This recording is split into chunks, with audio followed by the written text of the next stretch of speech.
live now.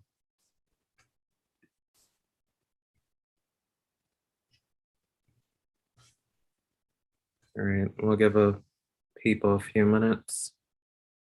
Live now.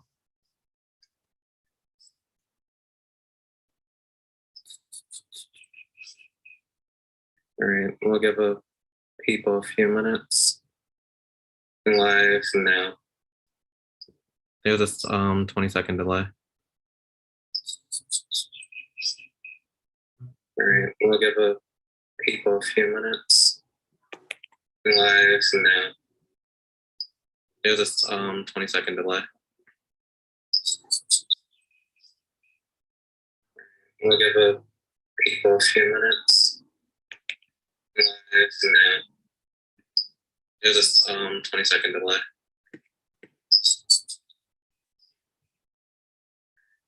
People a few minutes. All right, that's the link. Live now. There's a 20-second delay.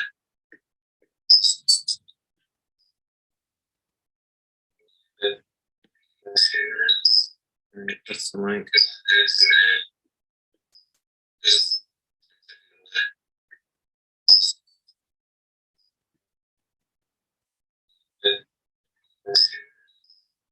That's the link.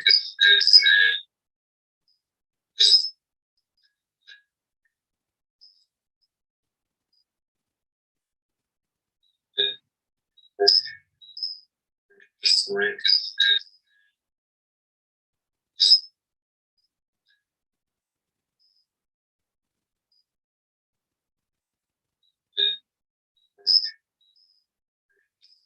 For anyone who's watching this, the replay, we're gonna start 10 minutes after. So if you want to fast forward through,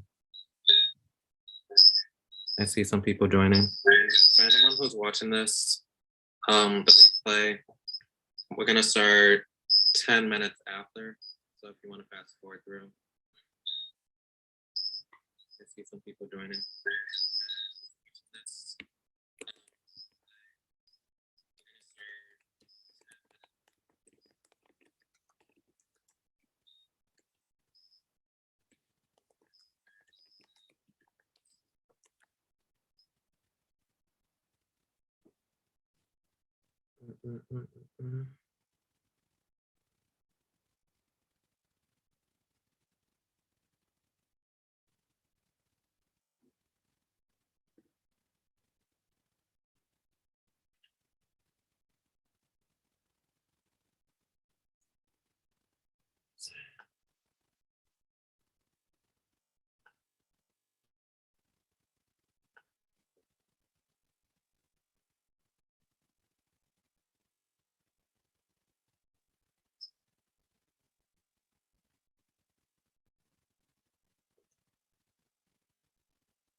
Can you hear us fine?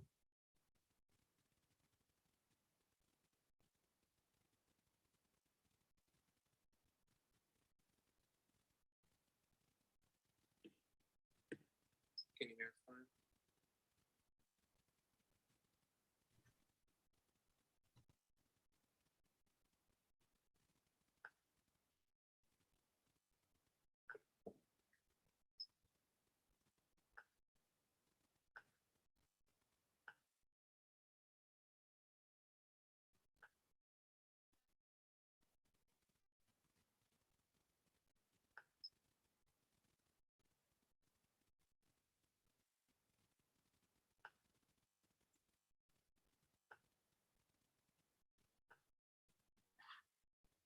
Just give me 1 minute real quick.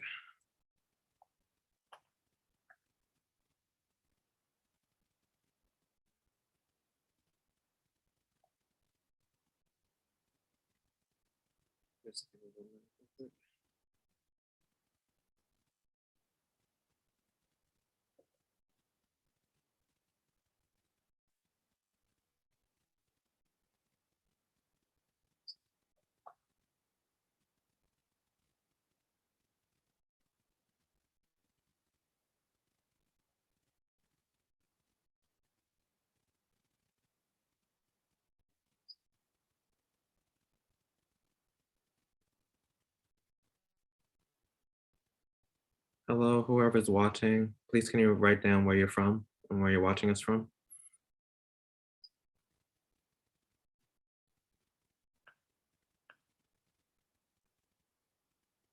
Hello, whoever's watching, please can you write down where you're from and where you're watching us from?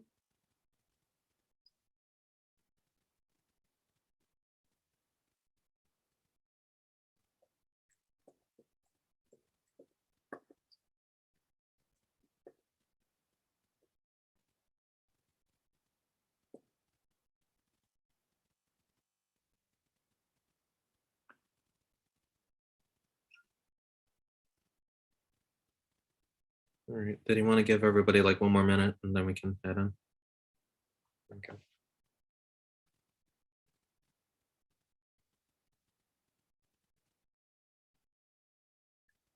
All right. Did you want to give everybody like one more minute and then we can head in?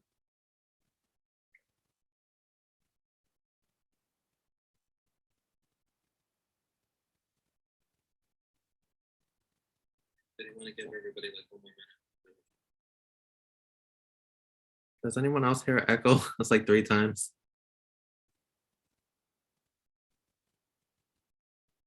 Turn down the volume on your YouTube page.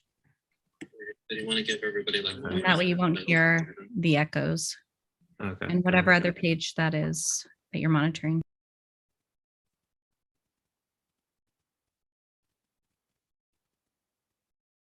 Okay, much better. Oh, snap. Hey, Allison. How are you?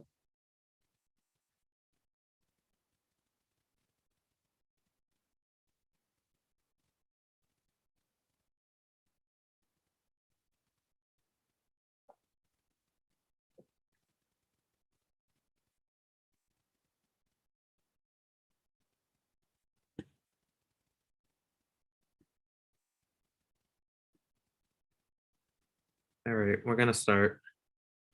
So my name is Bobby L. Perry. I'm the CEO of BPerryFilms, and you guys may know me from Boston as a performer, dancer, choreographer. I started up my own business January 7th of 2021 as BPerryFilms, where I use my ability of filmmaking and my ability of reaching out to people and doing podcasts. My niche is documentaries, so a lot of interviewing styles. Today's guests, we have AP Black, also known as Arnold. We have Valarie BN. She is a wellness coach and meditation. And AP Black is a singer and producer. I'll let you guys introduce yourselves and give a brief summary of what you do. A wellness coach and meditation. Styles. Sure. Do you all hear an echo still? We have AP Black, Arnold. Let me see if I can get We have Valarie BN. She is a wellness coach and meditation. Yes, we could turn this on because I think also I see that.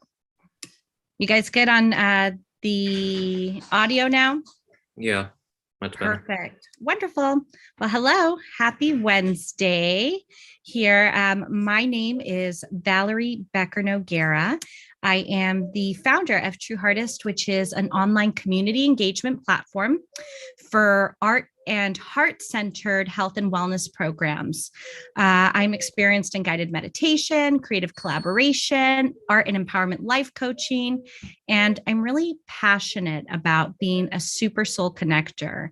I believe in the power of community, self-development, and supportive empowerment. And I'm really excited to be here. Thanks for the invite.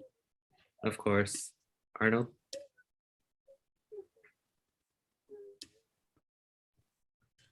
Awesome. Yeah. Also, thanks for the invite. I appreciate it a lot.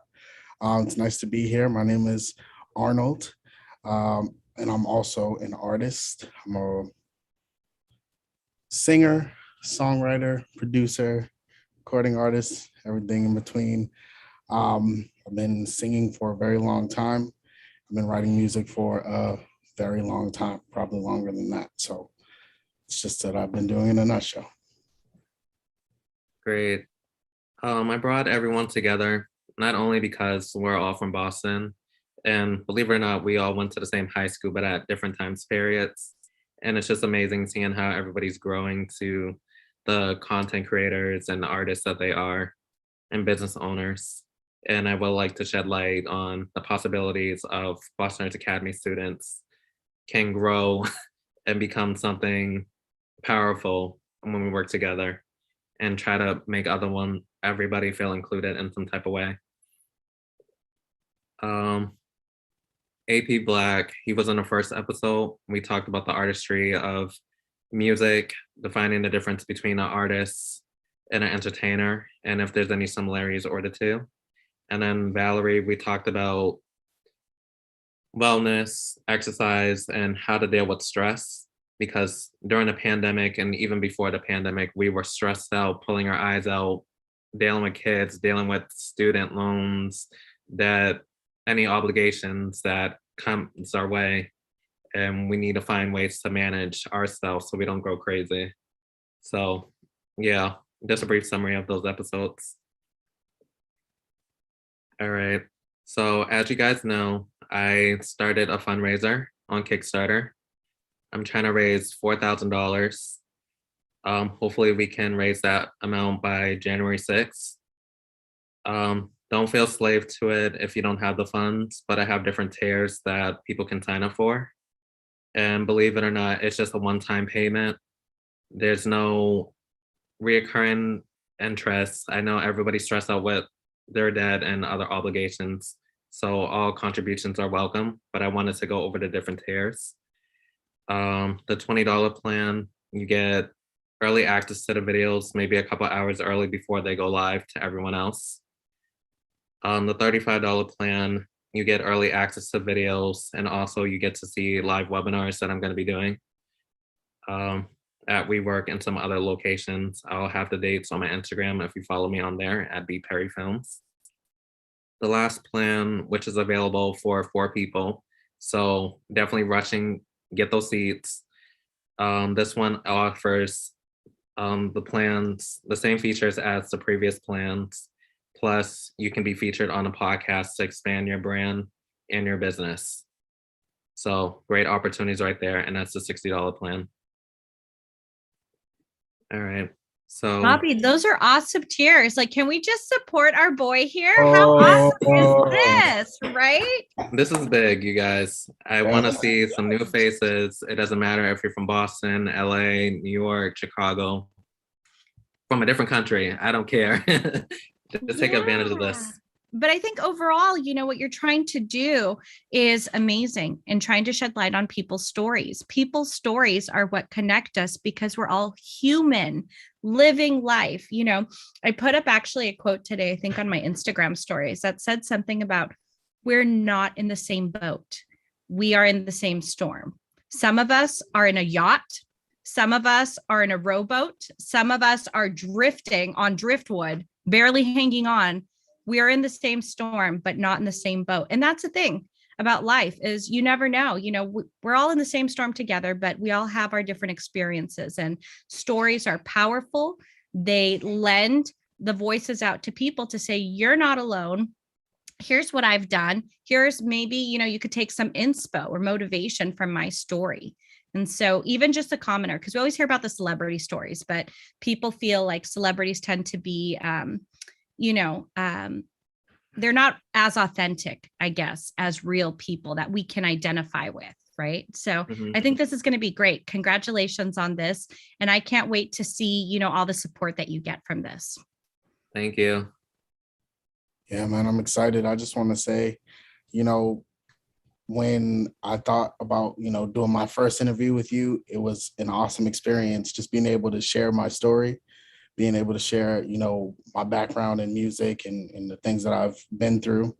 But also just to hear that other people are going to be able to have that same experience too. So I'm excited about, you getting the podcast going and doing other things. It's going to be awesome for people to share and for the content to come forward, man. I'm excited about it. I'm excited too. This there could be like different topics and different industries that we probably aren't even familiar with. So it's just really great to be a part of that and making me feel like I'm giving other people an opportunity, because we all can relate to our stories not being heard and not having that support that we wanted at that exact time, whether it's someone that we admired or someone that we just went across the street from. And yeah. That's right. That's right. That's exciting. All right. So this is a kind of in-depth question. Introduce yourself. Tell us where you're from, your business, and what is your role. Cool. So I guess I can go first. As I mentioned earlier, my name is Valarie BN. I am a Latina, a mama, a wife, a community leader. And originally, fun fact, I'm from Texas, El Paso, Texas, which is a border town. I moved up to Massachusetts at a young age, and I attended the Boston Arts Academy with you all, our alma mater, but in a different class, so to say. Overall, I have some education in marketing communications. I hold a BS from Emerson College, and I also hold certifications as a meditation teacher, a therapeutic art life coach, and a Reiki practitioner as well. So yeah, I think ultimately, when I think of what describes me, I guess what describes me is I always share, I think in everything that I do, I try and make a difference in the community that I live in, and hopefully that has a ripple effect in making a difference in the world, right? We always want to be the light that we want to see in the world, and it starts with each and every one of us making that change. So, I hope to make an impact somehow through what I do. Definitely. Arnold? Yes. So my name again is Arnold Pesnell. My artist name is AP Black. I'm a singer, songwriter. I've been singing for a very long time, since I was a young child. About 8 is when I really started performing. I also produce and record music as well as an engineer. I've started to master different aspects of music for mastering music and mixing music as well, doing videos, photography, other creative arts. I work with a podcast called It's Lit Boston, which is an award-winning podcast, by the way. That's right. A Boston Music Award. And I believe it was 20, I don't remember. Well, we won it. That's all I know. Go Arnold! Thank you. I love it. And that's pretty much what I do. I write music, and I'm active in the community as far as, keeping up with what's going on and trying to help out where I can, man. Definitely. For me, I've been dancing all my life. I started in a performing arts school, Elliott Church, located in Roxbury. It's no longer going, but we studied musical theater, got into acting and dance, went to the Renaissance, Boston Arts, everywhere I went, just dancing, a part of dance team, step team, choreographing for different schools, different organizations. And eventually I got into film, and I just collaborated both, actually 3 things: dance, music, and technology. Technology is always evolving, and I just love it because you can't stay complacent. There's always something new, something fresh that's going to come out. And yeah, same thing with dance. It just collaborates different cultures. Same thing with music.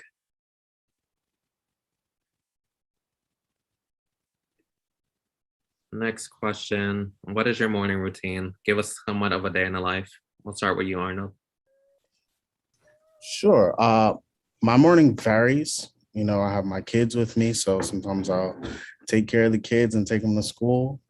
Get my 3-year-old, 7-year-old ready, and then get them on for their day. And then I practice, obviously, something I still do. I kept that with me, thankfully. And I do that for a good majority of my day. You know, being able to practice is something that has taken my abilities to the next level. So I kind of focus on that a lot. And then after that, relax. I've had an injury for a while now. So I put a lot of pressure on my body being a big guy. So I have to relax and decompress a lot as well. So I'll typically meditate. I'll do some couple hours of meditation sometimes. Sometimes I'll meditate for like 5 minutes. It varies. Try to get massages. So I do that on every other day. Okay. Yeah. That sounds good. Sounds exciting. The massage. Yeah. It's something that's new. Just having had the injury that I have, it helps a lot. But yeah, it is fun, man. It's kind of it feels good at least. What's your routine, Valerie? I think that's awesome. I'm kind of like, Arnold, on the same Arnold vibe here. I'm all about trying to find moments of rest and relaxation, right? Because I'm all over the place in space.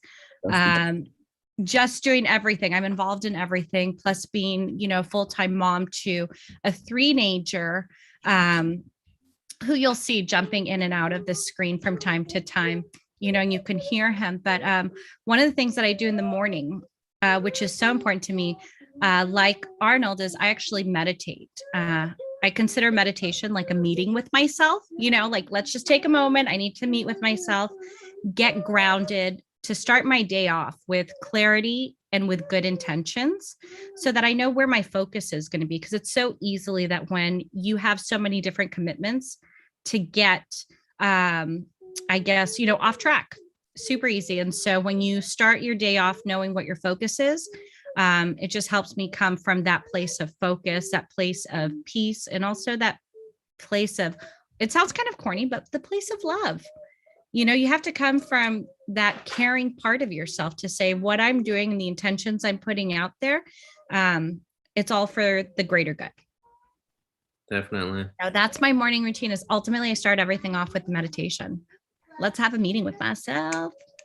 Yeah, I need to get into that, Valerie. You're gonna keep me accountable for that.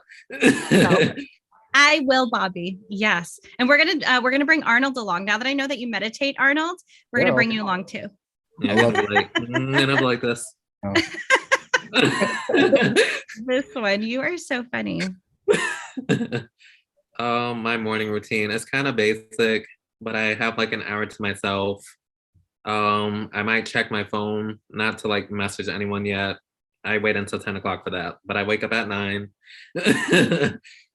Brush my teeth, because you don't know who you're gonna run into. And I'm one of those people, like, even if I'm on a phone call, I'm like, what if I can smell your breath through the phone? I know that sounds weird. No, wait, quote of the day. I need to interrupt. He said, brush my teeth, because you don't know who you're going to run into. This is like what you call dropping gems right here. Some people take brushing their teeth for granted. It's true. You never know who you're going to run into, even with a mask. And then with showers, that's my place of meditation. And then eat, because I can't concentrate or be productive, because I get hangry. I believe a lot of people do. So I need to eat my food, and then I go to like emails for an hour and crank out some work. That's a good point too, though, man. I need to eat. I didn't mention that at all, but I do normally eat in the morning, the smoothie and some tea and something to get me over. But good point. Yeah. I'm like you, Bobby. I get hangry if I don't eat. But my hangriness isn't like mean, so to say. It's just more like I just start noticing, I start losing patience with things. And once I start losing patience, I'm like, something's off. And then I'm like, I need to eat. And it's kind of like the Snickers bar commercials, right? I eat and then it's like, whoa, I'm back to myself again. It's true. So Definitely. yeah, so I'm with you on that. Good food really does, a lot of good for our soul. I have a question for you, Valerie. How did you get started in your business?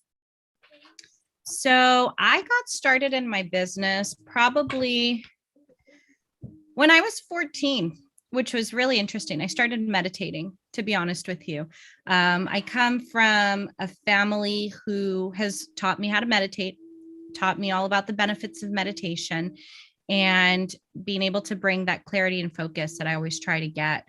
And I saw and felt the changes and improvements that it made in my life. And so as I kept practicing, I started exploring more different holistic and wellness opportunities that are out there for people. And one of the things that I experienced is in communities of color, right? Even myself being a Latina, we're not really taught about wellness. Nobody talks about health and wellness to the point where it's like, do we talk about meditation, taking care of yourself, eating good food, maybe seeking counseling or therapeutic services if needed? It's just more like you're just kind of expected to deal with it. It's kind of like, you'll be fine, just keep walking forward and deal with it. And so when I started noticing kind of the inconsistencies of opportunities out there for affordable wellness programs, I said, something has got to give, let me see what I can do. So after gaining enough experience and really studying meditation and also combining that with art, I said, I'm going to make this affordable for people.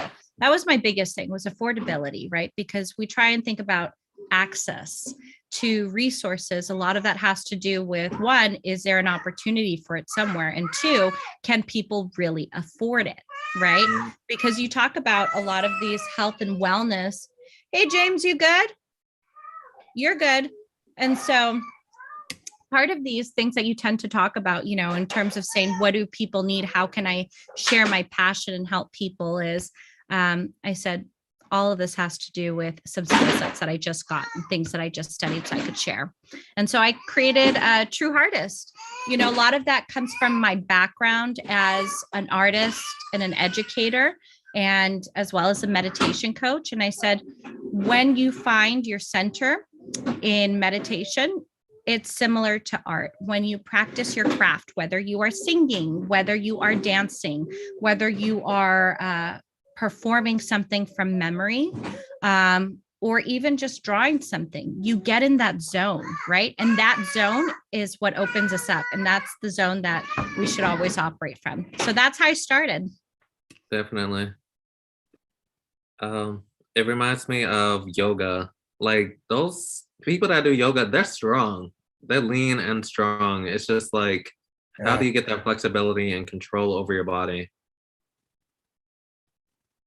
Yeah, man, it's a lot to do yoga. And I started recently. I didn't keep going with it, but it was far more difficult than I thought it would be.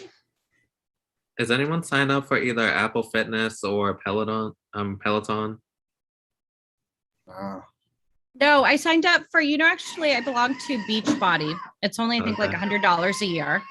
And they do different programs, right? And so I promise you, my son's not going crazy. He's actually riding a train, a Thomas the Train little ride right now. I remember him, the blue Yeah, one. so that's what you hear. My son's going around and round in circles right now on a train.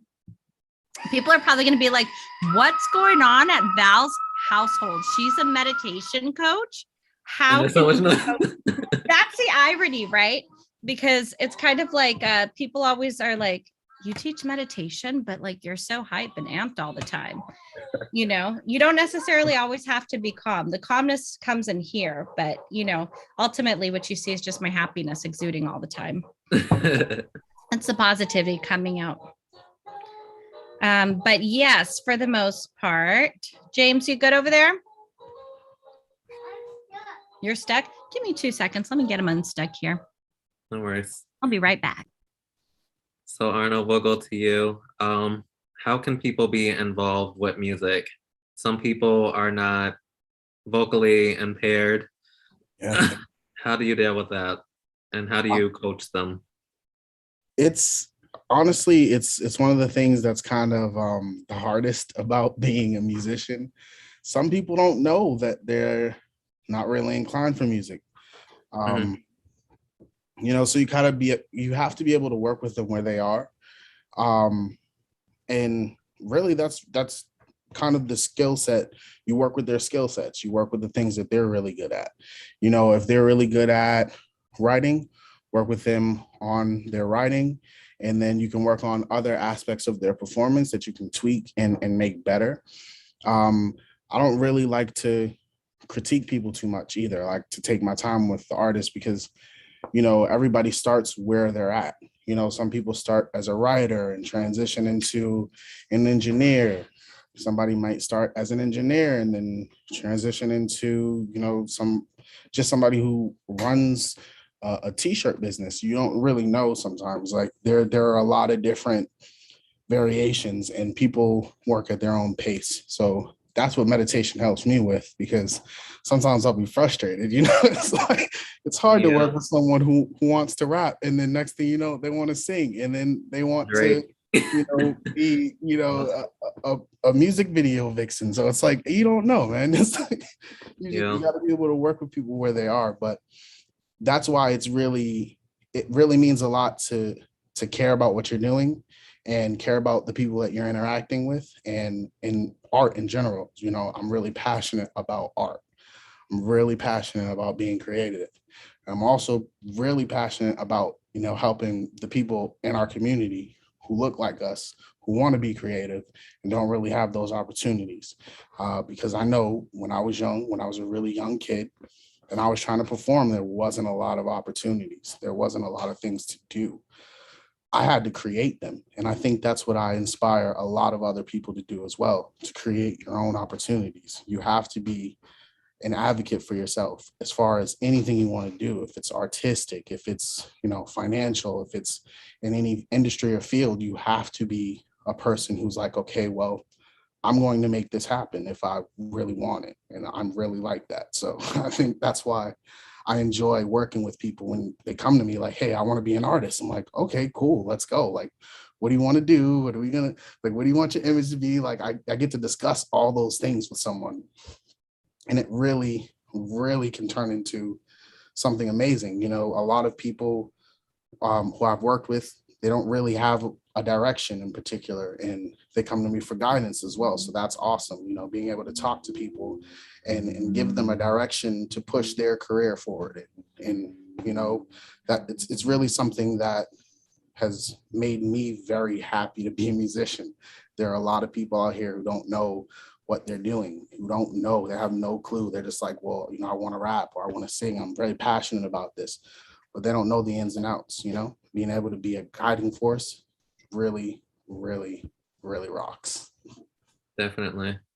That's so awesome, Arnold. I think, in listening to you, a lot of that comes, from purpose and passion, like you were saying, and being able to guide people through that, I think is really cool. I also think of, when I think of what I do at TrueHeartist, it's kind of similar to that, where we focus on self-exploration, right? There has to be that exploratory part when you're starting off somewhere, or you think you want to go in this direction. And that's where the creative part comes in, is really trying to find your voice or something that resonates with you, right? No matter what industry you're in.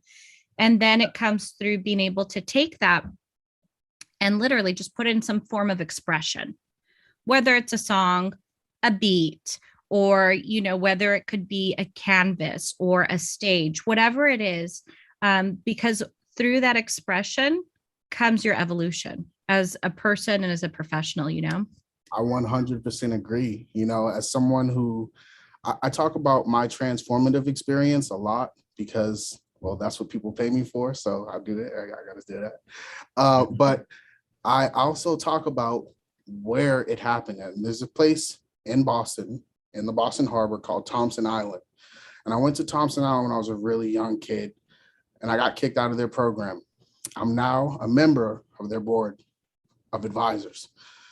And I talk about that experience often because that was the place where I learned to control my emotions, express myself, explore nature, meditation. Those ideas, they all started when I was really young, and they started at that place. So that's why when I talk about my artistry and my passion for creativity, it comes from that place of having explored myself and my own being to the depths, and being able to, really just love myself and be myself, who I am, and love me through that, and be able to help others. So that's really where that comes from. I had an experience, like when I was a really young person, that really gave me that forward motion to just want to, okay, like this helped me. I want to show people what this is like. I want to show people how you can change your life through just being passionate and being yourself. That was the biggest thing for me. Definitely. For me, I think you just need to be a student first, because everyone wants to be the chef in the kitchen. But if you don't know the fundamentals, you're not going to get that far. For me, everyone thinks dance is my passion. It's one of my passions. But I think for me, it was being able to explore the world and being able to experience what other people are experiencing. And also, I think my most favorite part about performing is when it's time to do the show, I come there like 2 or 3 hours early because I want to see the crew set up the stages and stuff. I think it's so interesting. And I'm just like, wow, they're making my vision come to life in some type of way, whether it's that exact picture or better. But it gives you respect for them because they're making you look good. Like, you have to give thanks to the choreographers, the dancers, the set designers, the engineers, the audience, because without the audience, who would you have a show for? Yourself? Well, you can do that in the mirror, but you get what I mean. I think that's awesome. Bobby, I didn't know that about you, that you get there early just to kind of take everything in. When you do that, having that sense of gratitude, right, just starts to come up, and really just taking everything in also allows you to see what you've accomplished, which is so cool.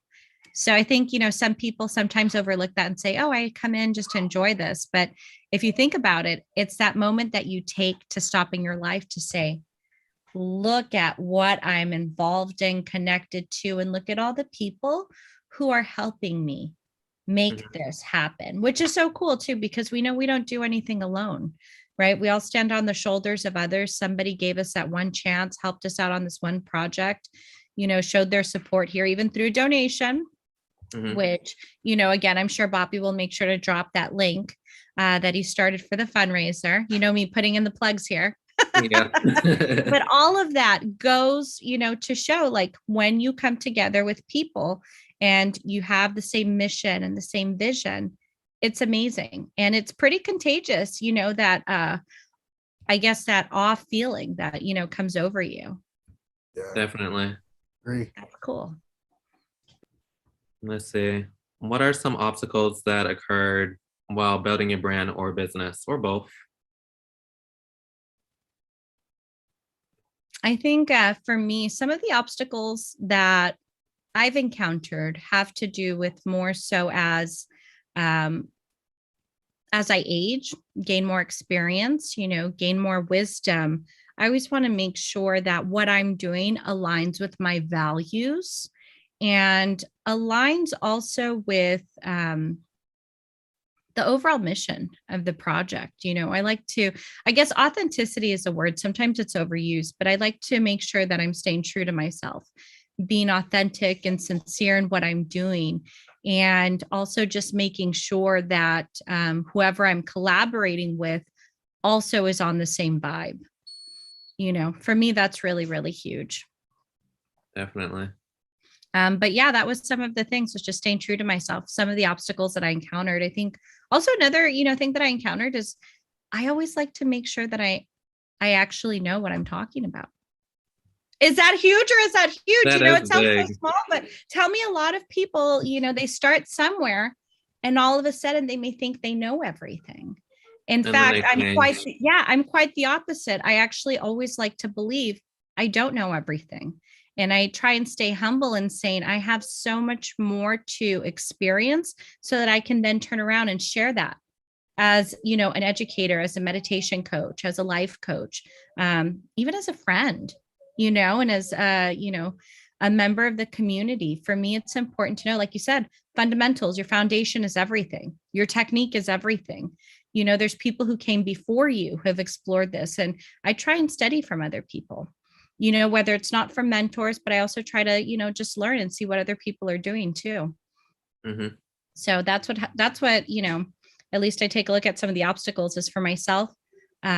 Just making sure that I feel good about what I'm doing and everything. And, sometimes when I've started, I haven't always felt 100%.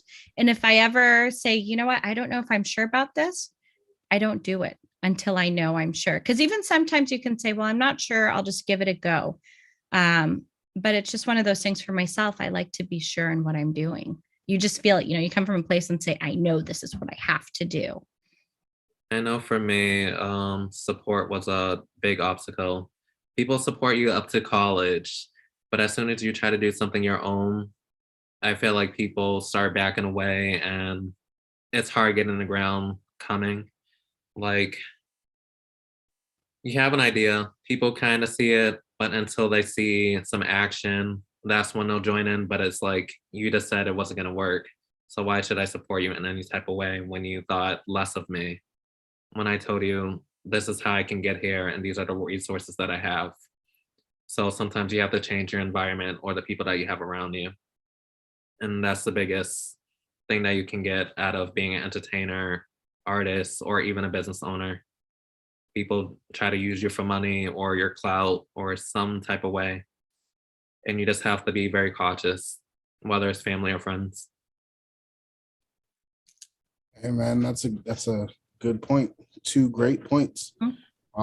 Especially as far as authenticity with artists, that's the main thing that keeps people from progressing. Some people just, it's hard to be authentic, especially in music, especially when there's a lot of vulnerability that you have to have.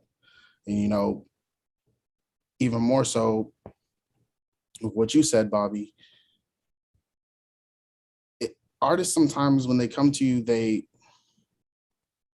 don't really know. That's the thing, is like they don't really know. They want something, they don't really know what it is. But for me, one thing that I know that helped me was that I'm an individual who really likes to help. So I know that when I do that, that helps the whole situation. Make sense? I can only offer so much to someone without having to, do everything or, step in other places where I kind of be overshooting. You kind of have to learn your boundaries, like how much is too much help? How much is too much, trying to do something for someone. So that's kind of where I've had, my biggest obstacles, if that makes any sense.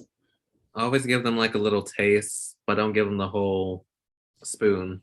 Yeah. I just use that metaphor. Yeah, I wonder also, Arnold, just in talking about that, right? Making sure that you're guiding people.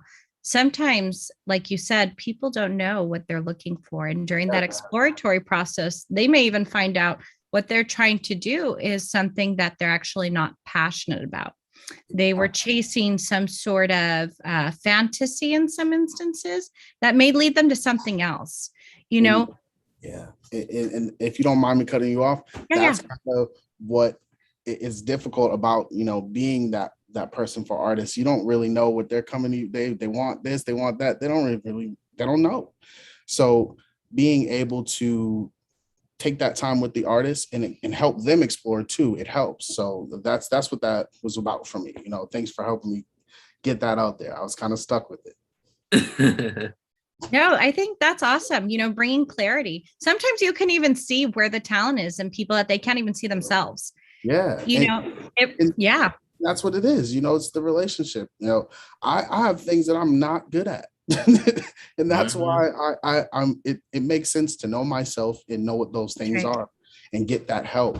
There are people who have really strong abilities to write parody music, but they're writing music about, sunsets in Egypt that they've never been to. So it's like, you kind of have to understand some places, like, you're really good at this, do this. This is authentic to you. That's kind of what a lot of people don't recognize. A lot of people want to do things that aren't authentic to them, Yeah. Things can be very complex, and people don't like sharing their emotions, especially men, because it can show vulnerability, and you feel like your masculinity got revoked. And it's powerful when you see a man cry like it's something honest. You can't fake a tear. Well, maybe with some eye drops, but but yeah. Oh my goodness, you're so funny. Actually, in saying that, talking about vulnerability and stuff, which is interesting, you gave me that idea where you started off with saying that you got a lot of support. I think a lot of us did up until, we graduated high school in general, and then everybody branches off and becomes adults. But it led me to actually think about the lack of support for people because of their age. Because a lot of times, people think, oh, it's just the youth that need guidance and support, which they do. They absolutely do, because, what are we now? The village elders almost, right? Right. We're parents to, the next generations. I think my son's generation now is called Generation Alpha, which is crazy, right? So Arnold, you too, I think you have a Generation Alpha on your hands too. I sure do. And so when I think of stuff like that, I start to see more and more where, way back in the older days, by the time you were like 18 and 19, you were already married. You already had your house. You already had this, that, and the other, living the American dream. And now we're so different. People are still living in their parents' homes. There's nothing, I don't think right now, I don't like to judge because you don't know people's situations. But for me, people have so many different arrangements, and support is needed on different levels that people think adults don't need support. Whether it's my friend who needs me to show up for their gig, whether it is, somebody who just needs an ear for something, or someone to give an opinion like, hey, is it A, B, or C? What do you prefer? Just even small guidance. But I think, that's something that people should consider when you're supporting people based on the age. I don't think, your support should wane whether or not this whole thing, well, they're adults, they can figure it out. Sometimes they'll say that you can grow out of it. I know for performing arts, they'll be like, oh, you want to be a dancer? Oh, you want to be an actor? And actuality, they're like, they only like us to the age of 30. And even 30, we're considered old if you think about it for some of the performing arts, I know. Let us not break a hip though. In real life. I know some people with knee replacements and they're only in their 20s. Wow. Yeah.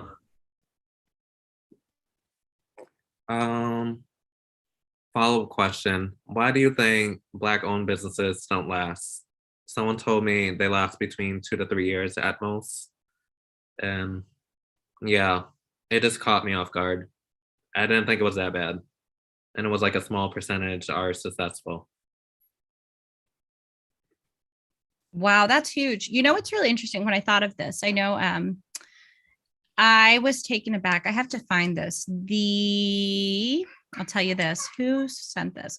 The United States Census Bureau released in February of early this year, right? A percentage of employer firms by size.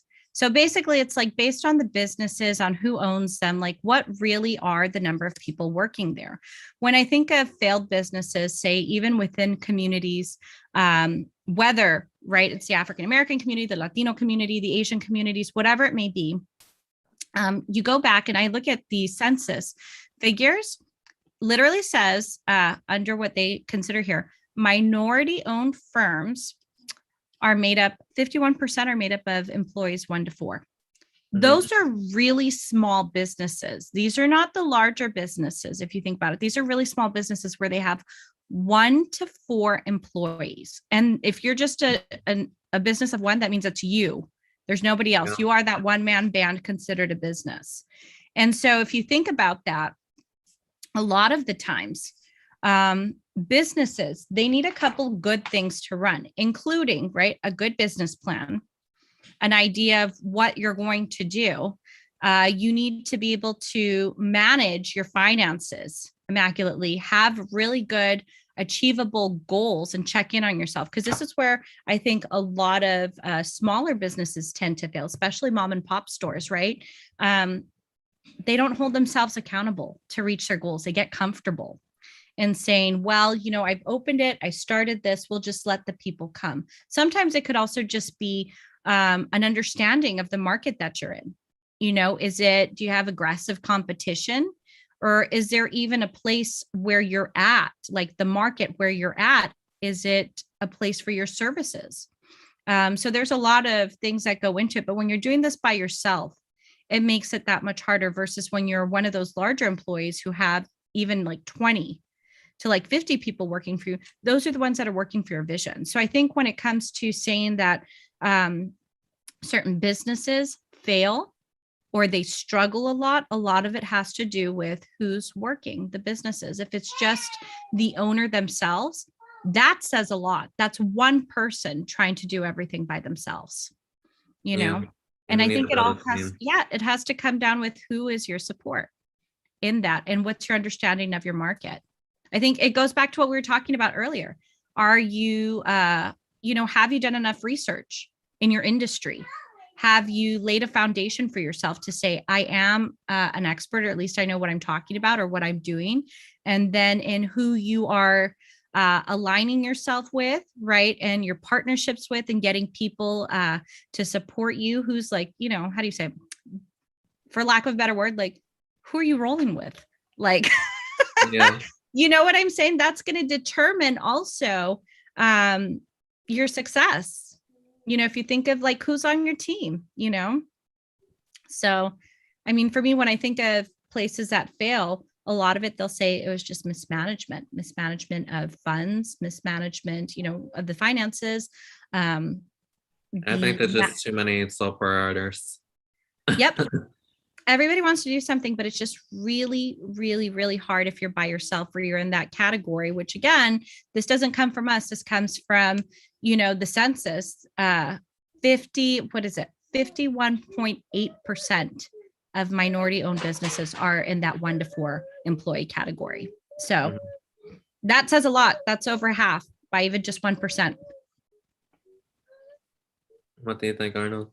I think that's a good point, and it's an alarming fact, that there are so many small businesses out there operating with just one individual, 2 people, 3 people. Honestly, I can't tell you how many people help me do what I do, man. It's a whole team. Bobby, I don't even answer my own Instagram. That's not. He doesn't. He answers mine, but I feel bad for everybody else. For you, come on, I do it. But you gotta have people around you who believe in you, support you, and will help you. Because, like I said, there's things I don't like to do, but I know that because people care about me, they're gonna help me get it done. I know that because people believe that I believe I'm helping, you know what I mean? Like, I believe I'm doing everything I can to help people. People help me. So that means a lot because, like I said, there's things I don't like to do and I don't want to have to do them. So if someone can help me get it done, that means a lot. And it shows, it shows in what you do. It shows in how people are willing to help you. You've helped me so much. I'm willing to help you. I'm answering Bobby's. I'm answering Bobby. You know how it goes. Eh? Yeah. I think I have witnessed this. Okay, I'll say the word accountability, and here, this is how I view it. Okay, so what a business, you understand the structure of it, and you understand that people have to make money and there's a hustle. The person who I got my photo shoots done on my Instagram page when I first started, he's a celebrity photographer. He's worked with Obama, Biden, Muhammad Ali, New Edition, and much more. Big shout out to Robert Studios. if he's watching.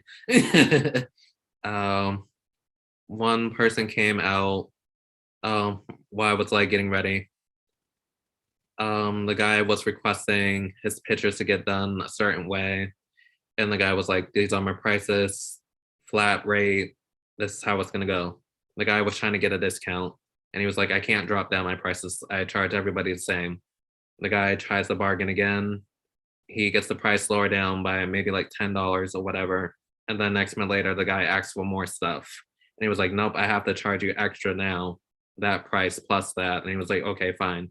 So that just proves that the person has money, but they want to devalue you to make a profit for themselves and not for the business. And I feel like a lot of service-based businesses fail because you don't get that whole audience that reaches out to it. People have to see other people watch it or experience it, kind of like Uber. It's like everyone's like, oh, Uber, they have money. Look at their fancy cars and stuff. They had to take out loans. And a lot of that money that they get, if they're not getting tips, goes to repairs, gas, insurance, and miscellaneous other things. I don't do Uber, so I wouldn't know. But just using that as an example. So I thought when I did the whole tier package for the fundraiser, I had to think, what is a reasonable price where people don't feel like I'm robbing them and feel value? And I think these testimonies that you guys are giving me right now just shows that it's actually worth it. Yeah, man, it is. It's absolutely worth it. You know, the value that the content provides alone is worth it. You know, being able to talk to someone who's in the field of wellness, about, you know, your life and how to relax, that's important. You know, that's worth it. I'd pay that. I'd definitely Yeah, me too. Okay, Arnold. you know, I told you we're joining a class. you know, Once you go anything. live. Yeah, man, it's Yeah. helpful. It's really helpful. It's really worth it.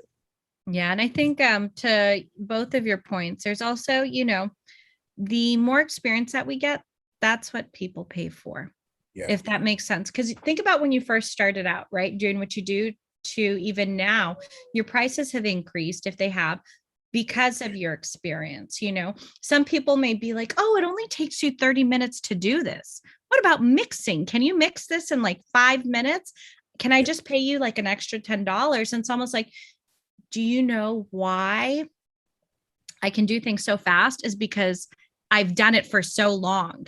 My experience, right, has led me to just be quick with a lot of my resources. Say for like when I'm designing marketing material for someone, I can do things pretty faster, you know, and efficient because I've been doing it long enough, right? And that's what I charge is based on, you know, my experience. It's not based on necessarily just a small time frame, if that makes sense. And that's another thing too that's kind of hard about music. You know, being able to scale your business is extremely important. You know, a lot of people don't really know what that means, but it's basically saying like, what are your projections? How are you going to be able to make money in the future? Right. How is your company going to run? What's it going to look like? And how are you going to get there? You got to have a plan, right? So it's kind of hard to be in that place where you have a plan and you're pumping out music and you're running a business too. It's important to have those people behind you. It's important to have a team of people who know what's going on around you just to get things out. You know, Yes. it costs a lot to make music. That's what nobody really talks about. It's expensive. The studio hours are expensive.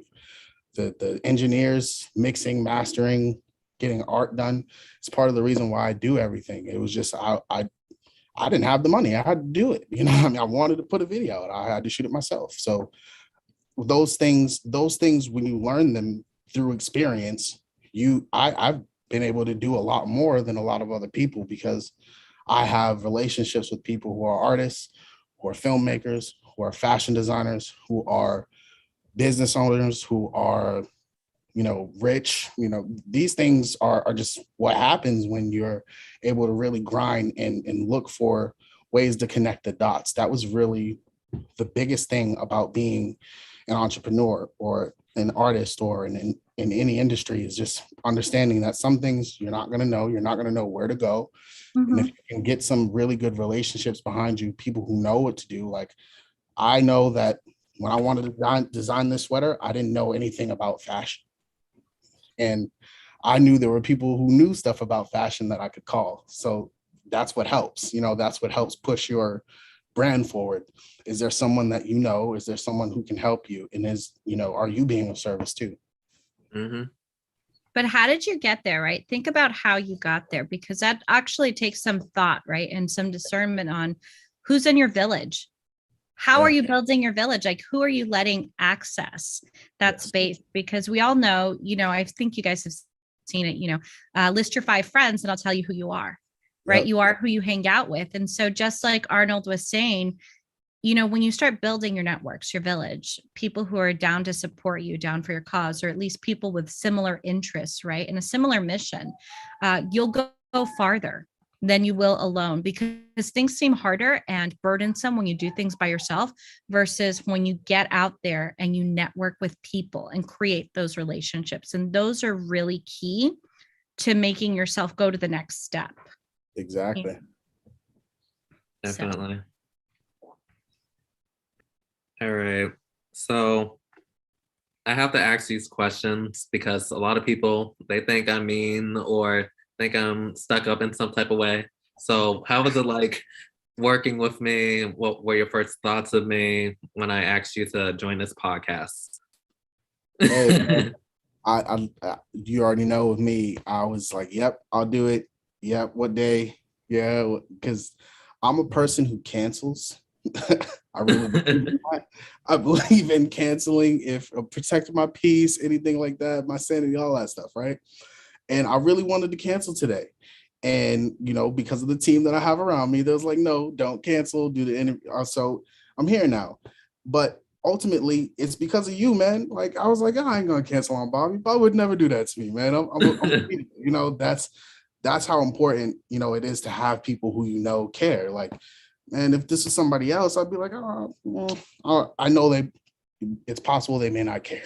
You know what I mean? It's possible this may not really be a thing that's something that something I could brush off, but not for you, man. Not for what you're doing, not for your business, man. You're putting something together that's phenomenal, and it's really going to help people. I know, because we talked about it. So I'm excited. As far as a testimonial for me is concerned, you get a 5-star review, man. Like, it's Thank you. across the board. I feel humbled. Thank you. Love that. I'm with Arnold, the same way. I actually just met Bobby this year through the Boston Arts Academy Alumni Network, which I chair. But for me, when I think about this, I say, you know what? I go hard for my crew. I'm not going to lie. I go hard for you, because at the end of the day, it's like when you support somebody, you're either in or you don't.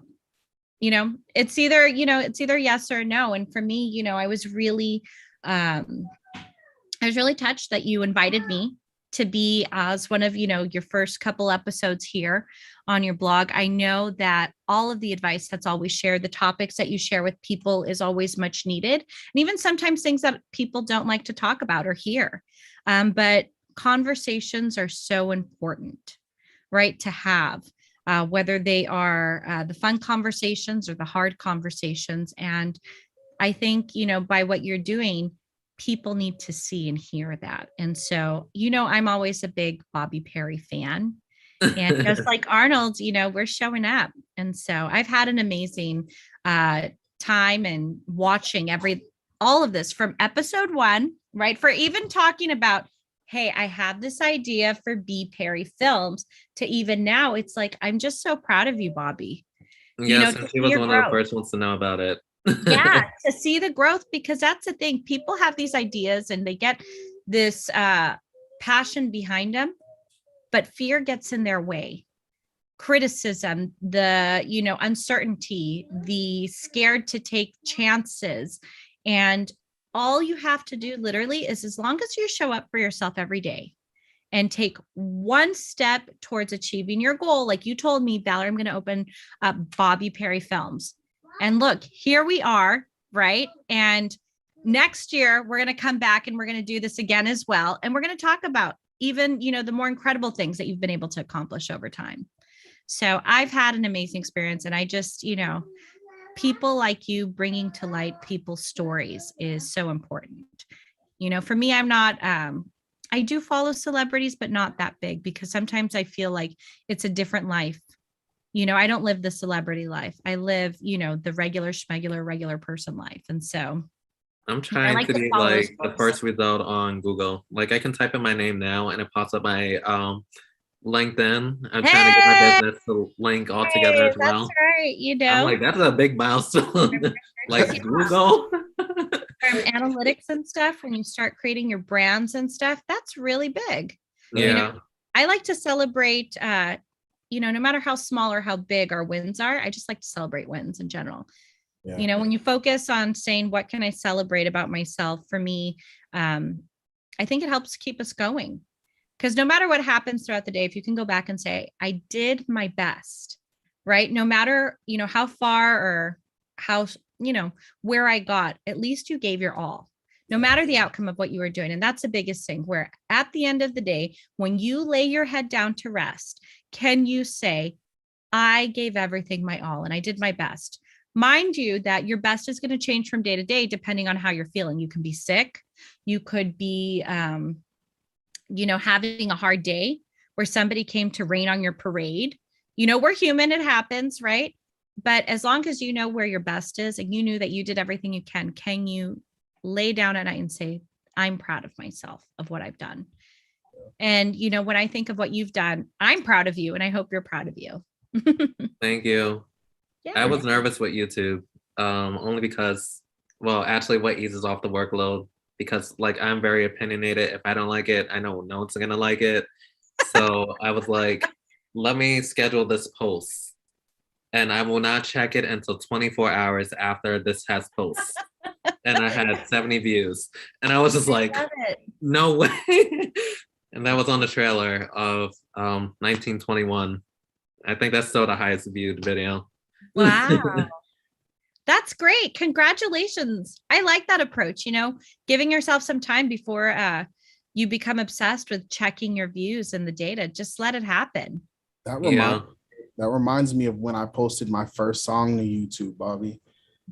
Reminds me just of that. When I posted it, I was like, okay, what is this gonna do? I was looking at that song every day. I think the only reason it had views is because I was looking at it. It was really like that. But it was really one of those things, man. It putting yourself out there and then putting your art out there, it is nerve-wracking. So I understand like why doing this on YouTube would be like a huge deal, man. It's a lot, and it's right. It's not just the people that these are like the whole world. Yeah, the whole world's watching, man. So it's like I get it. And that's a good approach. Take that 24-hour break after a post. I could use that. Let me see if anyone has any questions in the chat. Oh yeah, if you're watching, drop some questions. Feel free to drop some questions, comments, concerns, tips. I see we got some likes on here. I like that. And the replay will be available maybe like an hour after this. So, all right. What are your thoughts on influencers? I do not like the term, and here's why. A good one. Just because you have a huge following, and I'll be transparent, a lot of people pay for their followings, and a lot of those are bots. I know when I reach out to different people for the podcast, I check all their social media, and there was a moment where an influencer reached out to me. I think I told you this, Valerie, but we're not going to say the person's name. But the person had reached out to me, and the person had like 75 likes on one post. And I guess like a year later, there was like a big transformation, but he was buying advertisements. It's like, how do you go from 75 likes to about 800, 1,000, and then your audience grows by 1,000 in a week? That's kind of sketchy. Not saying that he's not a successful business, but a lot of those are bots, and a lot of people are just going to unfollow you. So how do you get out of that mindset of I need a million subscribers, a million followers just to validate my performance? That's the problem. Right there, you just highlight it. For me, when I think of influencers, I cringe the term influencer because, it's a term that gives somebody so much power, right? Influence really is a powerful term if you think about it, being an influencer. And you're responsible, it puts some sort of responsibility and even stress on people to perform for their audience. And when I think of an influencer and I think of, performing for your audience, to me, that takes away part of the authenticity or people trying too hard to be authentic. It's almost like every day you have to put on a show for your audience. And that's hard. I can only imagine the stresses that go through people's heads where what if they do make a post that doesn't resonate with their audience? And for some people, they take it to heart. It affects their confidence. It affects a lot of what they do. You hear stories on the news of people going broke, like broke, just to spend ridiculous amounts of money on posts, on clothes, on, scenes in like exotic areas and, just to one up each other. So when I think of the influencers, for me, I try and think about people who are out there just trying to share their lives. This is kind of like the weird thing where, we talk about, right, the power of people sharing their stories, authentic stories that happen to them. But I think when it comes to influencers, those are almost like forced stories. And you have to be careful on who you're following and what you're feeding yourself. Because then at the end of the day, if you're following an influencer, somebody who has also all these people following them, popularity, maybe they consider themselves experts in fields or something, that's stuff that eventually you're putting into your mind, that your body and your brain and your heart, your soul, it's digesting this. And so when you are following these said influencers, what are you trying to follow them for? Are they inspiring you? Is it more something like a gossip site? Something, some people follow the memes, right? Some influencers have memes and some influencers are just known for being petty. They do some crazy stuff, right? That is kind of like, wait, what are you doing? But it's not powerful when you call yourself an influencer. It's like right. calling yourself an entrepreneur.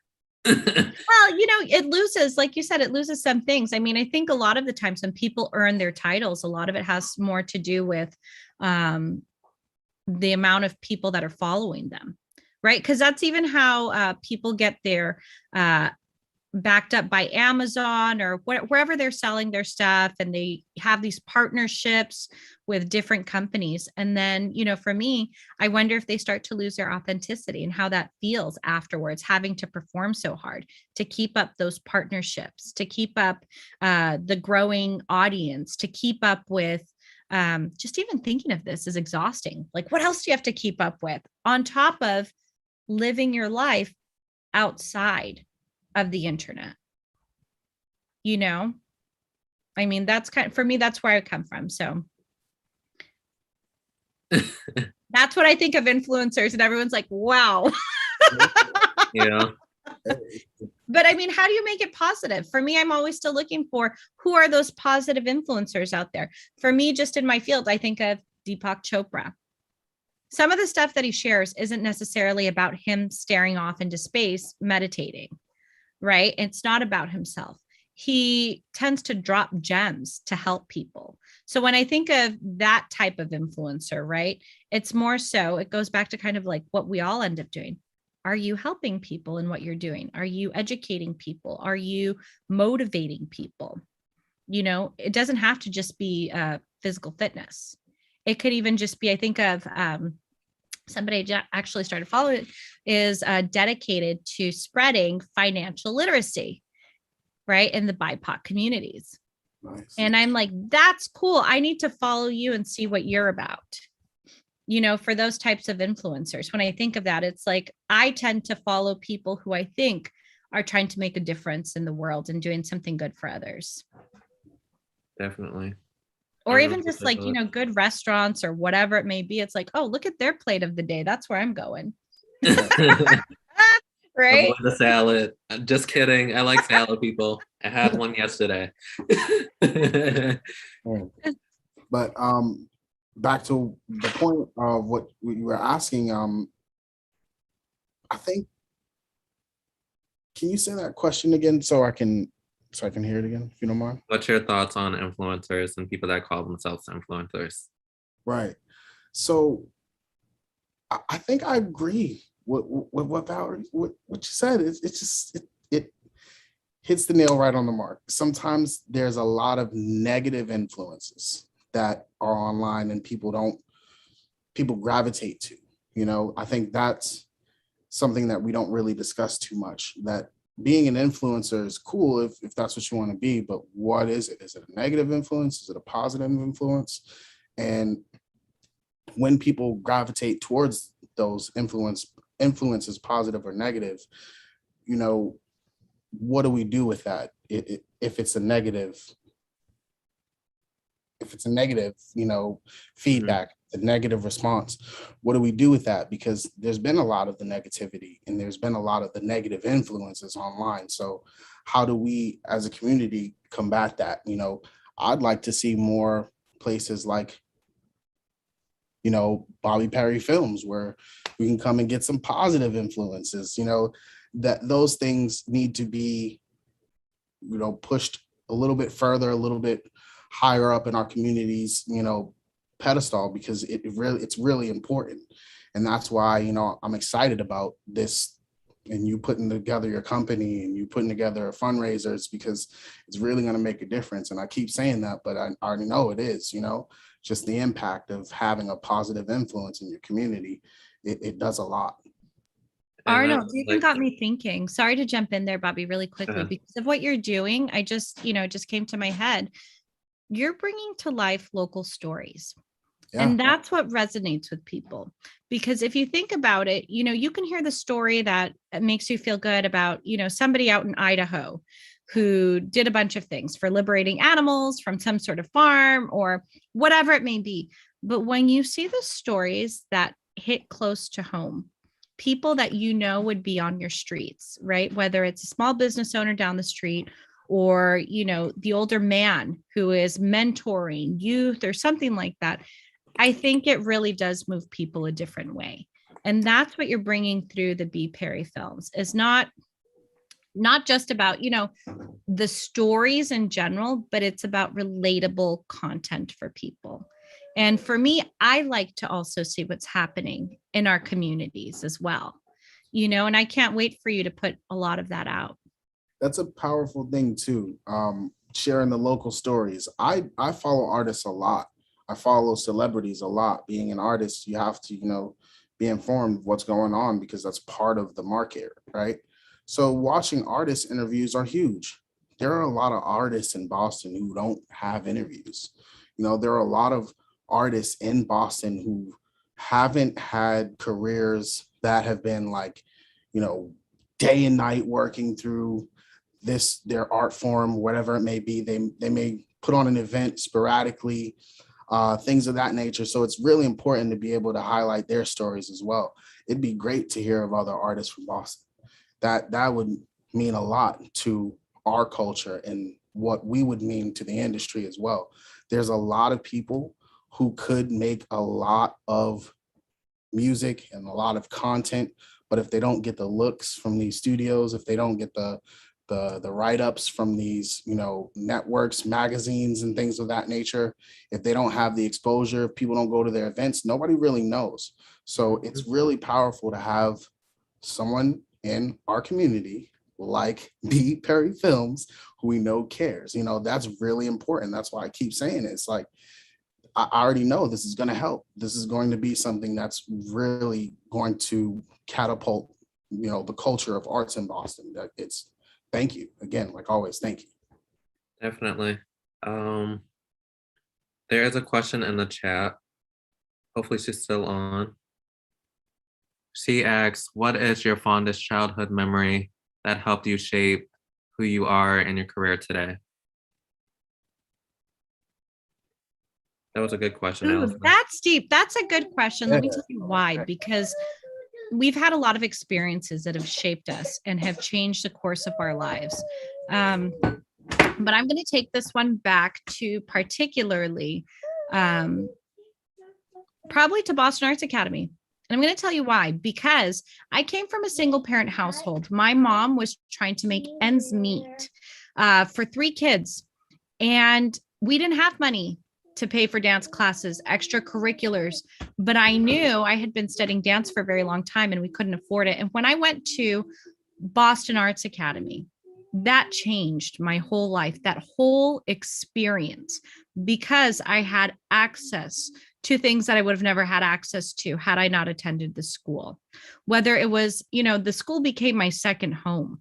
From the teachers were kind of like, my extended family, to my classmates. And, shout out to all of the staff, the faculty and staff who really rally behind the students of the school. And even the foundation, all those donors who donate, donate to help support the arts in the school. Those are people that are in your corner. And when I think about all those people that were in my corner, it's like without them, I would have never been able to study dance, which is what I studied at BAA. And I think of all the master classes that I experienced, right? I even went on a trip during a summer to go study at an intergenerational dance company in Maryland.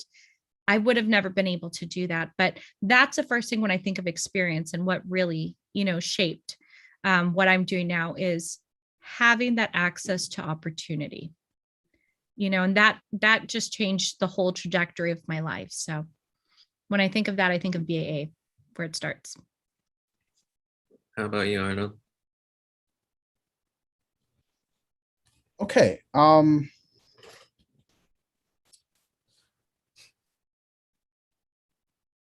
I get the question again? What is your fondest memory that resonated with you as a child that helped out your career? I think for me, the fondest memory that I have is that my first experiences with writing came from, being in nature. It came from going for walks. It came from, being on hiking trails and, being able to do kayaking, sailing, all that other stuff. It actually came from having good experiences and clearing my mind. It's like writing is where I started. Whether I was writing stories, I was writing poetry, I was writing, scripts, skits, all types of things at a really young age. And where I would write, it was in the woods. I would, catch me a spot with a blanket and I'd write a lot. So those were my fondest memories, just, getting to enjoy nature and writing. That was it. For me, let me think. Because I'm like a self-starter. Whatever I say, I do little journals like every 10 years.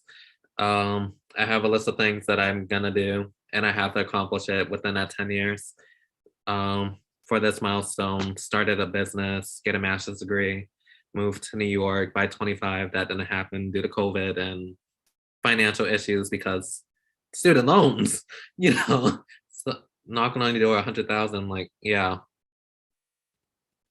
You got the wrong address. Give it to someone else. They're out there. But lessons that I learned as a kid, my mother used to say, be smart, be good, behave, be a good listener, not a follower. She used to preach that every time we were walking out the door to get to our bus stop. My grandparents, they are very honest.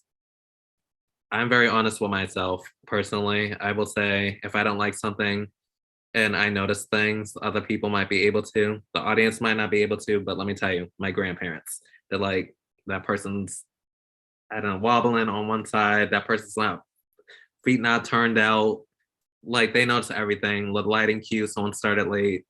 I notice everything. I'm on the stage when we're doing rehearsals. I watch from every single angle. I believe in doing everything full out, 100%, because when you start marketing it, everything looks sloppy. But when you have the whole crew together and I need to make sure that everybody can see it from these different views. And also, with music videos, they got different angles. And how do you mesh that into a film where it seems like everything was shot all at once and not edit? So yeah, I was just like in love with the whole process of creating and just letting my story be told. And I'm gonna have a video on finding your voice and finding your passion coming up. I think that's the next video that we're working on. Um, and it took me a long time to find my voice. And we don't have much time on this episode to talk about it, but watch out for the next video and I'll go more in depth. Exciting. Any more questions, you guys?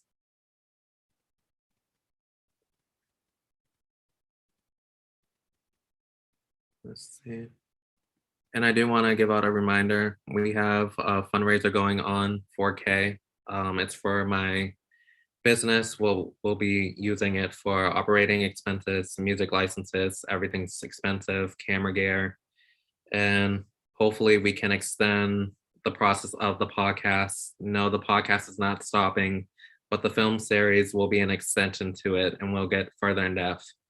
And I can't wait to start sending out these emails to these different brands in January, and hopefully people will want to be a part of this journey with me. Oh, they have to. People have to be a part of this. Don't get left behind, folks. This is my thing where it's like, come be a part of the BPerryFilms community. Come support, and watch someone grow. For me, like when you go and support somebody and you see their growth, how awesome is that?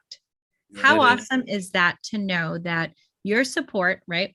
Whether it was $5, $20, $1,000 can go a long way and help somebody. And that support that you provide allows Bobby to share stories that will make an impact and have that ripple effect in the world. And also, don't forget to take for granted that you can also just share the post. That's right. Someone else in your network could, contribute. Someone else who That's right. Who has the means can contribute. It's always about what you can contribute. If you can share, if you can like a post, if you can share this to your story, that goes a long way too. Honestly, like I said, these donations are going to make a difference in your community today and forever, for a very long time. So definitely contribute any way you can. Thank you. And keep in mind, people, I plan my schedule 6 months in advance. As an artist, our schedules get really booked. So and as a super organizer, which is nice. That's how organized you are. You are like top level detail. But yeah, I'm really high. What do you call it? Type A. I'm really extreme. Yeah. Welcome to being an artist, huh? Yeah, it's exciting because you never know who you're gonna reach out to or get opportunities like this. And you might think it's little right now, but for me, this podcast and this business, I'm like watching myself grow up like if I was like a little kid, and you're just like, what was I thinking? And I'm like, oh, I got a video for that. Q1. Yeah. Next video, Q2.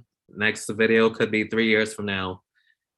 How has everything evolved? And hopefully I'll be one of the Black-owned businesses that lasts longer than the 2 or 3 year mark. Yes, call that out into existence. And it comes down to what you're doing right now, showing up, having a plan, measuring against your goals. Where are you? What's your progress? You're taking the right steps, Bobby. And I think that's really going to carry you a long way. And also, man, plan for the future. What I do for myself, honestly, before I ever release an album, I plan like an album release party. Mm-hmm. That's the way to go. You got to plan your victory, man. You got to plan it out. You want to be here for 2-3 years, then you got to have a 2-3 year plan, man. You got to be able to say, well, after 2-3 years, my success for me looks like this. And if it don't look like that, then that's fine too. You can fine tune it. You can change things up, just put a plan out there that shows you how you'll be successful in the future. It'll go a long way. That's definitely. Right. And I'll just ask one last question. Well, actually, we'll do 2 because I want to end up on a good note. What are your thoughts on copyrights and plagiarism? Ooh, this one's good for Arnold, because it's a little bit different when it comes to copywriting and plagiarism with meditations. I mean, a lot of the meditations sound very similar. So when I think of like copyright and plagiarism with meditations or, healing classes or whatever it may be that you're doing, it's a little bit different. But with us on the health and wellness side, there is a lot of people doing the same thing. But what you have to get with is find your tribe where when you step foot in a place, when you gather with people, whether it's online or in a class, you feel that that's your tribe, that's your vibe. That you all share the same vibe, and having that same vibe is so powerful. And so when I think of the copyrights, the plagiarism, a lot of it, it's the same mission at the end of the day: relaxation, clarity, intentions, right? Being all of this stuff can lead to better health benefits at the end of the day. But I'm kind of curious now. I'm going to kick this one to Arnold because we know how messy the music industry can get when it gets to this. Absolutely right. It is kind of a messy game in the music field, and it's important that I stress this. It's a lot of music is inspired. Whether you think it is or not, you can guarantee that the artist who wrote that or contributed to it was inspired by something or someone. And that's okay. My biggest thing about, copyrights and copyright infringements and things of that nature is just give people their credit. There's a lot of ways to incorporate someone else's ideas into your music, even if it's accidental or unintentional. If something arises after the fact, you can always go into your catalog and correct things. You can add people's names to things. You can, they can contribute to your project in other ways as executive producers. You can give them credits or points. There's a lot of other ways that you can incorporate artists' ideas into your music. So if you're really proactive about giving people their flowers and giving them their credit, you could go a long way with being able to, use someone else's material. One of the features in DistroKid I know is that you could literally kind of like tag an artist if you use their cadence or their lines or things like that. If you have music provider platforms that know that, people do get in copyright infringements lawsuits all the time. So you can now put them right in from their label or from DistroKid and, give them their money and give them the respect that they deserve. A lot of people don't understand. It's really infuriating to have your music stolen. It's really infuriating to have something that you thought about, you probably was emotional about. You don't know, art comes from so many different places. It's really infuriating to have your creativity stolen or taken from you. So my biggest thing about copywriting is just give people their flowers. If someone inspired you, let them know. If someone inspired your song, it's never going to hurt to try and, send them a DM or try to get them tagged in your music so that they understand that this is what helps. We're all a community of artists. And I think I get really flattered when people use my music to do other things.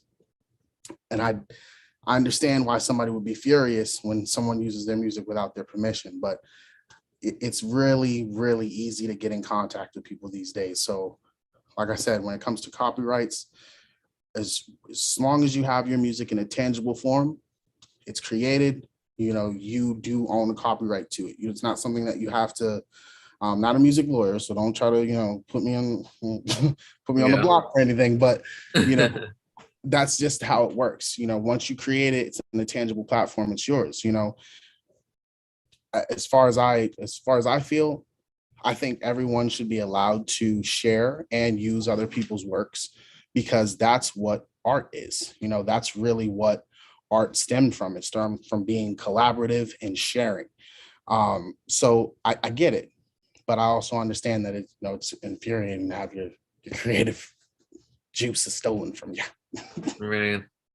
I know for me, I, I don't really trust people 100%. No offense to anyone that works with me. I don't really share my music with anyone until after the show's done because I don't know what they're gonna do with my work. And um, the music platform that I use currently, which I pay yearly for, I talked to the support team first and seeing what were the regulations of how I could use the music for fair use. And that's the first step. Can I use this for performing purposes? Can I use this on TV, YouTube, or what other streaming platform? Because you don't have full rights, and even some of the singers, the Grammy winners, they don't even own rights to any of the stuff that they do. Like we have seen many artists still and plagiarize someone else's film and just add their own lyrics to it, which I think is very disrespectful. So be conscious of that, especially anyone who's trying to start a YouTube channel. And there's a lot of clickbaits, and let's throw that out there. People have these fancy titles. They might have like millions of subscribers because they're using sources like vidIQ or TubeBuddy just to find out certain keywords. But do people actually get value out of the videos? And I think it's important for us to give back to the people who have smaller channels trying to come up. They might have something different, a different perspective, something that you didn't hear before. So I think it's great that I'm getting all these subscribers that I'm getting now, because not only am I educating you on a certain topic, I give you vocabulary. We paint a story, we have real professionals who are in these industries giving you a perspective of how to change your lifestyle and implement new strategies. I'm not telling you what to do, but this is what worked for us. Your outcome could be different, but just take what works for you and just be yourself. That last part, just be yourself. Hashtag that. If there's anything that anybody ever gets from anything, it's just be yourself. Yeah. Seriously. That said it all. And that's all the exploration that people are going to be doing. I think the last question will be, what is your plans for next year? Woo! You know what? Next year is just around the corner. And so I do have some plans in mind, but being part of the wellness industry, right? I think of focusing on the now. And this is why people get ahead of themselves and put pressure on themselves to start these big goals and dream big for the following year versus doing and dreaming big right now while also following through. It's like about being present, because it sounds so cliche to say, you know, tomorrow isn't promised, but what you're doing right now, where your thought process is and where you find yourself is so important. That will change what you're going to be doing and make a difference in a year or over the next year. And so for me, when I think of, you know, what are my plans for the next year? My plans for the next year are to stay in the present moment and to work towards my goals. And part of that is I'm hoping to reach more people through my platform at TrueHeartist and to get more people meditating. You know, meditation doesn't have to be this complex or even a spiritual or religious process for people. It could just be done literally in the way that I teach it is in 3 easy steps, where when you can literally meditate and find yourself in the here and now, and it's not about quieting your mind, it's just more so about bringing peace and calm into where you're at. You allow space to open up for more things to come through, that creativity to come through, those positive vibes to come through, that passion, right? Those intentions to come through that you'll need. So that's where I want to go, you know, in the next year is to be able to reach more people through meditation and through art, but at the same time, still focusing on the present, because that's where we find ourselves. Definitely. Well, I already mentioned that I plan my schedule 6 months in advance. So, Great. I have extreme goals, but I break it down. I'm learning to take time for myself, which is very strenuous for me. I haven't had a day off in the past 5 weeks, and I can't wait for Thursday to hit so I can relax for a day. Is before we that your start days filming. off? Thursday? Thursdays are your days. Well, take usually yourself? after I film the podcast, I reset for maybe 20 hours and then I get into editing for about 2 or 3 hours. Mhm. But luckily for this live, I don't have to edit. So, yay. Woo! With you on that. How about you? Arnold. Arnold's deep in thought right there. Did you catch him? Was deep in thought for a second. Sorry about that. But my plans for a year from now are to just continue to relax. That's kind of the state that I've been in, rest and relaxation. And as far as I'm concerned, that's what I need right now. It's been what I've needed for a while. As I said before, I had an accident and I was injured. So been injured for a while and I really was working way too hard. That's what it really boiled down to. You know, I learned throughout this process how important your health is, how important it is to relax, how important it is to take a break. When you overwork yourself and you're kind of on that other end of the spectrum where now it's hard to do anything because you've worked too hard, that's kind of, you know, where I'm at. And it's really important to get some rest. It's really important to, you know, take a break. That's what I plan to be doing from now until my foreseeable futures, learning how to rest and relax and enjoy, you know, the present. I think that's a great point. Enjoy what I got going on right now. You know, I'm a dad, I have 2 kids. I'm having a lot of fun in my life right now as far as raising them, you know, teaching them music, bringing them to school and just being involved in their lives. So it means a lot, you know, to be able to continue to do that and, you know, continue to give myself the rest and enjoy it. You know, I've earned it. You know, this was great. Hopefully these stories and everybody that was featured, Valerie and Arnold, aka AP Black, were able to inspire you in some type of way. The replay will be available within an hour or 2. I think YouTube does its own thing. And have a good night. Good night. Thanks for having me, man. Thank Appreciate you, it. Bobby. Thank you, Arnold. It was nice to meet you. It's very, very nice to meet you. And honestly, if you have any opportunities with meditation, please reach out. I love meditation. Oh yeah, you got it. I told you guys are coming along to TrueHeartist. That's what we're doing. Oh, let's go. Let's go. Definitely. That's right. James, you want to say bye to everyone? You can say bye. Say have a good night. Have a good night. Have a good night. Good job.